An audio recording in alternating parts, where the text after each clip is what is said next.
Well, thank you very much, Ro. It's fantastic to be here with so many peace activists. Thank you to all the organizations for making this moment possible, for guiding the House measure to passage. I'm glad that we had a good turnout here from the Senate to make it clear that you have friends in the Senate that are going to demand that this legislation and this language eventually, somehow, some way, pass the United States Senate and get to the president's desk. Let me just add two quick thoughts.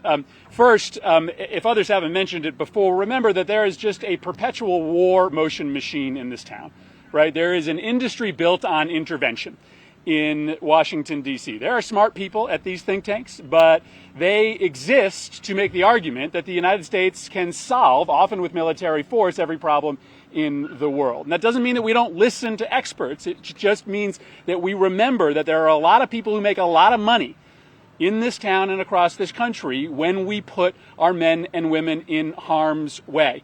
And so it is important that at these moments when you could have a series of mistakes, of mistaken interpretations lead to the outbreak of war, that we set a firm line in the sand. Second, in about an hour, Senator Romney and I are going to have a hearing on the future of American policy in Iraq. And it is important to remember that while the most dangerous outcome of these mindless escalations with the Iranians that the administration is involved in is war, there are also lots of other deleterious effects to American national security that happen along the way. When we called the Iranian Revolutionary Guard a terrorist group, that meant that we could no longer work with Iraqi militias who had any relationship with Iran inside Iraq.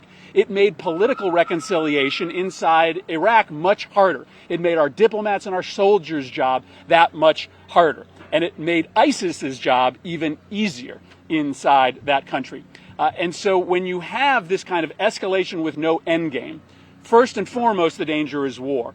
But that kind of nonsensical policy has all sorts of bad outcomes along the way. And that's why I'm glad to be here to join in support of this resolution, to celebrate its passage in the House, and to commit myself along with my colleagues to bringing it across the finish line in the Senate. Thank you, Representative Connor.